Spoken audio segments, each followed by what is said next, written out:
Hello friends, હું doctor Dipesh Kakkar, consultant neurosurgeon, PP Maniya hospital. આજે આપણે વાત કરીએ બ્રેન ટ્યુમર વિશે. So what is brain tumour? Brain tumour એટલે કે મગજની ગાંઠ.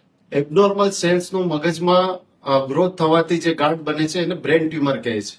મુખ્યત્વે બે પ્રકારની હોય છે, પ્રાઇમરી કે જે મગજની અંદર ઉદ્ભવે છે અને સેકન્ડરી બ્રેન ટ્યુમર કે જે શરીરના અન્ય અવયવોમાં થયેલા કેન્સર ફેલાઈને મગજમાં ગાંઠ બનાવે છે. બે પ્રકારના એજ ગ્રુપમાં જોવા મળે છે, બાળકોમાં 15 વર્ષ સુધી અને મોટાઓમાં એટલે કે એડલ્ટ્સમાં 50 થી 70 વર્ષ સુધી. હવે જોઈએ એના લક્ષણો. તો મેઇન લક્ષણોમાં હેડેક, માથાનો દુખાવો, ઉલટી થવી, ખેંચ આંચકી આવવી, બોલવામાં, સાંભળવામાં, જોવામાં તકલીફ પડવી, હાથ પગમાં ખાલી ચડવી, પેરાલિસિસ કે લખવાની અસર થવી, આ મુખ્ય લક્ષણો છે. નિદાન કઈ રીતે થઈ શકે?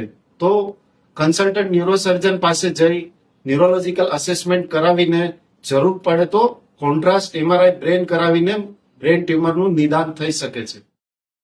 બ્રેન ટ્યુમરની ટ્રીટમેન્ટમાં બે પ્રકારની ટ્રીટમેન્ટ હોય છે. એક મેડિકલ થેરાપી કે જેમાં ખેંચ ન આવે એની માટે દવાઓ એન્ટી કન્વલ્સન્ટ આપવામાં આવે છે અને મગજમાં સોજો ના વધે એના કારણે એના માટે એન્ટી એડીમા દવાઓ આપવામાં આવે છે. મેઇન ટ્રીટમેન્ટ છે બ્રેન ટ્યુમરની સર્જરી એટલે કે ઓપરેશન, ક્રેનિયોટોમી અને ટ્યુમર એક્સિઝન.